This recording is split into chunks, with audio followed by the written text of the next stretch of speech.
One day in Paris is really not enough unless you know what I'm about to tell you. I'm French, I live in Paris, and here's what I'd do if I only had a day to visit. First of all, you really want to be strategic. There's so much to do in Paris, so you'll really want to follow my advice, especially on the things to avoid, which I'll tell you about later. To start your day right, you need to pick one thing you absolutely want to do, and do it first thing in the morning when there's no one there, because a lot of places tend to get really crowded later during the day. So if you've never been there before, I recommend you go to Montmartre. Montmartre is the neighborhood around the Sacré-Cœur, which is this big church. It's really cute, you really get the vibe of Paris like it's portrayed in the movies, and you'll also have the opportunity to experience the real Paris if you follow my tips. Here, just walk in the streets before anyone is there. You'll see really cute cobblestone streets, colorful houses, and even a vineyard, which I really like. Plus, you'll get to see a really nice view over all of Paris, and also views on the Eiffel Tower just by walking around. Also, Montmartre is really close to cool local areas that no one really goes to, like the area around the La Marque metro station, which is really beautiful and local, and only a 10-minute walk away from the Sacré-Cœur. But my main advice to visit the main area of Montmartre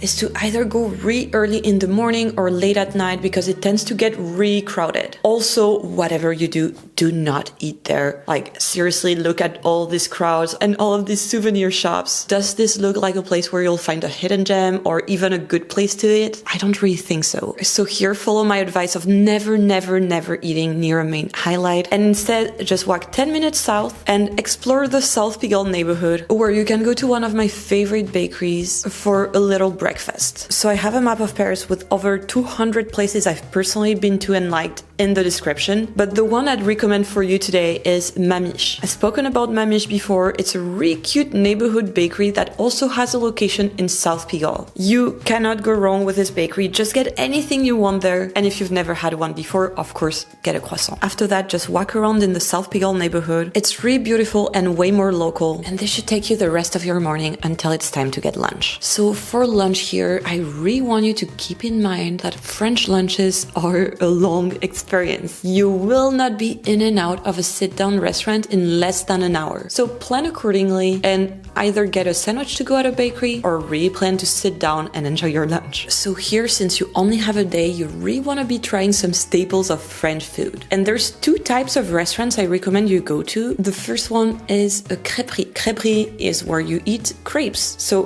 go ahead, eat crepes. You have two types of crepes, salty crepes and sweet crepes. So that is a full meal. Sit down and enjoy them. The second type of place you should be trying is a bouillon. A bouillon is a type of restaurant where you'll find cheap and traditional French food. The one I personally recommend all the time on the channel is Bouillon Pigalle, which is conveniently located right between Pigalle and Montmartre. And their menu changes all the time, but last time we went there with Bobby, we had steak frites, which is just a steak with fries, which is really delicious and served with a special pepper sauce. But you can't really go wrong with anything they have, since they serve a bunch of different traditional French foods, and you'll really guaranteed to find what you're looking for there. Okay, so after lunch, you're ready to walk again. And here, we're gonna pick one neighborhood to visit. We're just picking one. We're not trying to do too much. More on that in a bit, in the big mistakes to avoid if you only have one day. Here I recommend you pick one of these two neighborhoods, which are beloved by locals, but also have a lot of things to do in them. And before I tell you about them, I need to tell you about today's sponsor, Babbel. Babbel is a language learning platform that teaches you real-world practical conversations in French or in the language you choose. One of the main pieces of advice I give on the channel is to try to learn a bit of French before traveling to Paris. And Babbel will help you do just that. Their lessons prepare you for traveling to France and include a ton of useful content both on their app and in their live online classes, especially around food. For example, they have these lessons I really like that teach you how to talk about the main regional French foods I always recommend here. Le cassoulet. Le cassoulet. Babbel is designed to help you learn a language in just 3 weeks, and they also have a 20-day money-back guarantee, so you can just get started right away. Click the link in the description to get 60% off your subscription, and let me know in the comment what language you want to learn. Thank you so much to Babbel for sponsoring this video, and let me tell you about the two neighborhoods you should absolutely visit during your 24 hours in Paris. The first one is Le Marais. Le Marais is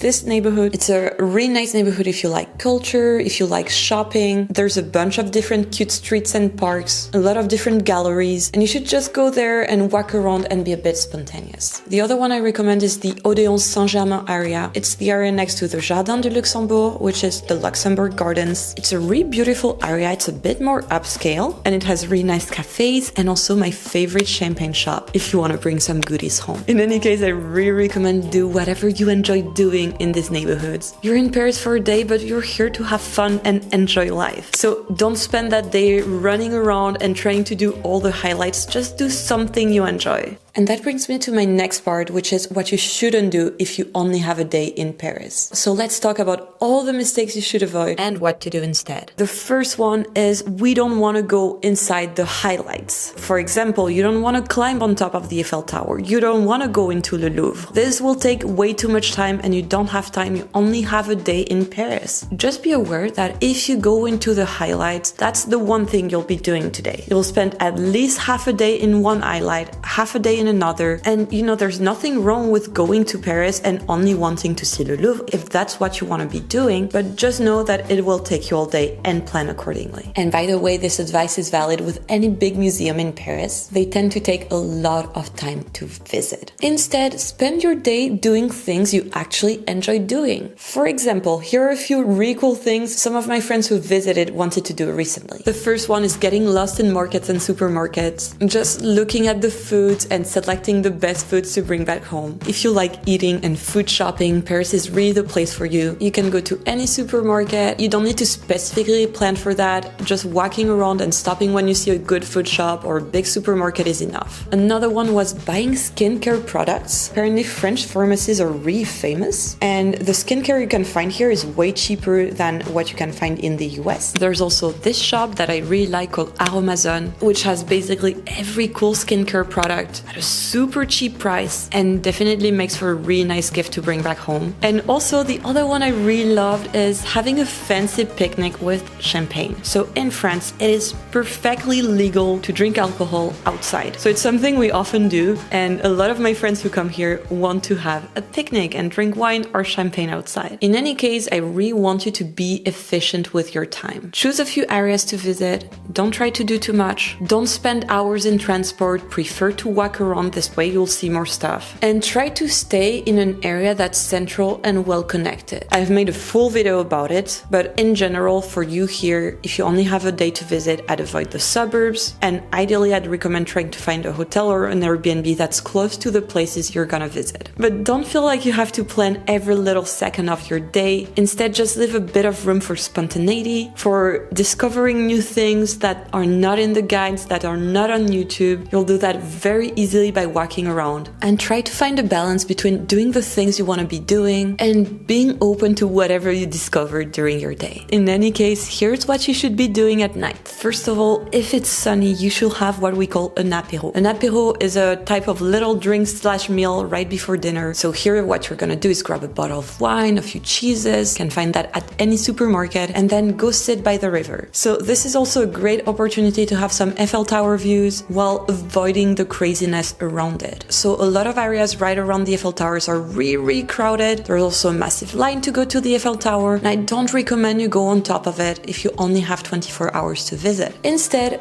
go across the river and find a place to sit and have an apéro. You can really find some great spot without too many people, and it's the perfect place to take a chill, have a drink with a view right before dinner. So I told you our lunches were pretty long, but dinner is a whole other beast. It can take several hours, it has many different courses, and this is where you really want to take your time and enjoy the food. And you've really understood it from this video, but once you accept that you can't see all of Paris in a day, you can actually enjoy your 24 hours in Paris. And that's just the reality. You need to accept that you'll need to come back if you really want to experience Paris. Paris is a city you can spend a lifetime exploring. So right now you've just barely scratched the surface. And if you want to discover even more of Paris when you come back, you should watch one of these videos. I'll see you there.